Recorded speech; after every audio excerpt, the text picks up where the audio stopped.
Israel's ground operation in the Gaza Strip has drawn harsh criticism from Saudi Arabia. Such a ground invasion, stressed a Saudi official, could send the area into an extended and never-ending spiral of violence. Welcome everyone in today's video. We're going to look at Saudi Arabia warns Israel against any ground operation in Gaza. He called attention to the genuine dilemma and moral obligation that the international community, and especially the UN Security Council, faces and urged prompt and decisive action to end the violence, safeguard people, and resolve the current conflicts. But before we proceed the further video, if you're new to this channel, remember, go ahead and to hit the bell icon to subscribe so you won't miss the informative videos we will upload in the future. The kingdom voiced worry that the operation will have detrimental effects on global security and peace. In order to stop the humanitarian crisis from getting worse, Saudi Arabia demanded a quick and comprehensive ceasefire. It also emphasized the urgent need for humanitarian aid to be sent to Gaza in order to lessen the suffering of the Palestinian people.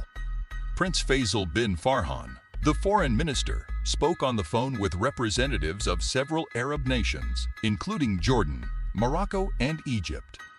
The talk centered on stepping up joint efforts to stop military buildup, avoid forcible relocation of Gaza residents, and include the international community in regular relief and medical assistance.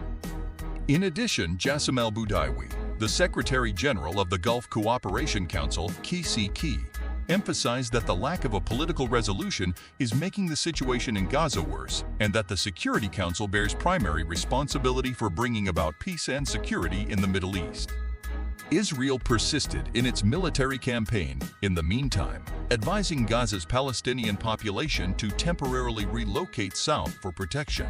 Expanding its air and ground attacks, the Israeli army charged that Hamas was utilizing civilian areas for military objectives. The number of deaths in Gaza has increased dramatically, with women and children suffering a disproportionately high toll. 120 states backed the UN General Assembly's resolution, which demanded an urgent humanitarian ceasefire. Israel, however, rejected it. The Saudi Crown Prince informs the President of Iran that he is in contact with all international parties, emphasizing the need to cease war crimes against Palestine in Tehran's statement.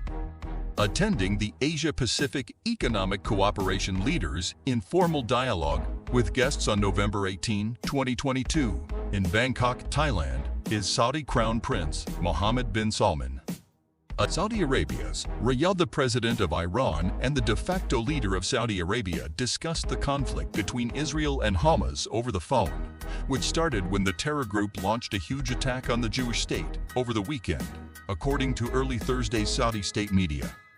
Ibrahim Raisi, the head of Iran, called Saudi Crown Prince Mohammed bin Salman on Wednesday. They spoke about the current military situation in Gaza and its environs. According to the official Saudi press agency, it was their first conversation after an unannounced reconciliation in March. After the terrorist organization, Hamas suddenly launched a deadly multi-pronged attack on Israel on Saturday and breached the border fence. War broke out. More than 1,500 assailants entered the nation while 5,000 rockets were fired into Israeli towns and cities. Over 1,300 individuals were killed by the terrorists during their hours-long, merciless rampage through southern districts. The great majority of the victims were civilians. Approximately 150 men, women, and children were also kidnapped by the attackers and taken prisoner into Gaza.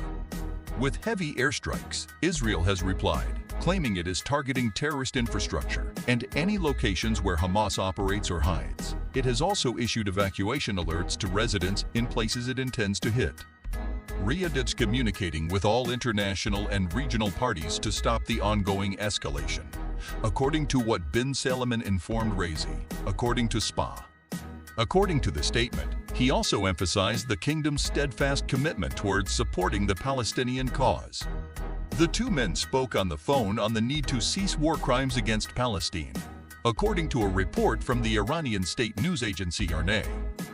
On September 20, 2023, Iranian President Ebrahim Raisi addresses a press conference held at UN headquarters in New York City, alongside the 78th United Nations General Assembly. Authorities in Gaza claim that Israel's retaliation campaign of airstrikes and artillery attacks has killed over 1,000 civilians. Israel has issued evacuation orders to residents in places it intends to hit, claiming that it is targeting terrorist infrastructure as well as any locations where Hamas operates or hides. Concerns over the fate of the hostages that Hamas is holding in Gaza, primarily Israeli citizens, but also foreigners and dual nationals, have grown as the conflict continues. According to analysts, the war has severely damaged any chance of peace between Israel and Saudi Arabia, which is home to some of Islam's holiest sites. The government of US President Joe Biden has spearheaded this process, with not pressing Washington for perks, including security assurances and assistance in creating a civilian nuclear program. Iran maintains that it was not involved in the attack on Saturday, despite having long supported Hamas militarily and financially. On Wednesday, US President Joe Biden claimed he had instructed Iran to keep out of the dispute between Israel and Hamas, which is supported by Tehran. During a roundtable discussion at the White House, Biden informed leaders of the American Jewish community, "We made it obvious to the Iranians. Be careful." The Lebanese terrorist organization Hezbollah, which has accumulated a sizable rocket arsenal and frequently threatens to attack Israel, is Iran's most potent proxy in the region. Since the start of the conflict in the south, there have been several violent clashes along the northern border, including one in which 3 Israeli troops were murdered in a terrorist attack claimed by the terror group Palestinian Islamic Jihad, and one in which rockets shot from Lebanon at Israel. Israel has fired artillery attacks in retaliation.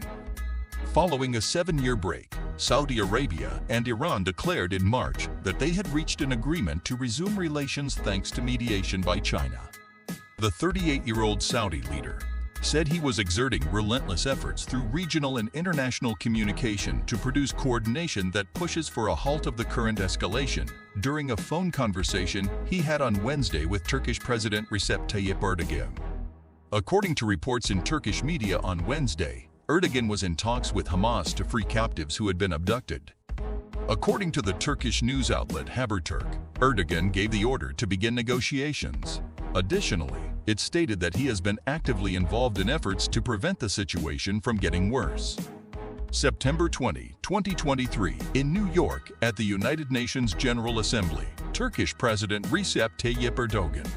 Erdogan has recently made peace with Israel, but he still mostly backs Hamas and has refrained from denouncing the terror organization for its murder of Israelis.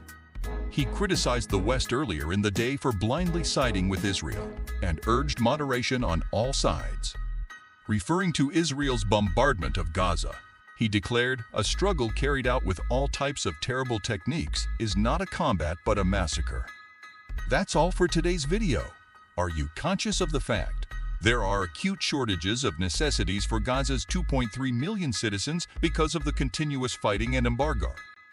Don't forget to like the video and hit the subscribe button so you don't miss any new videos from our channel. Thanks for watching and see you all soon.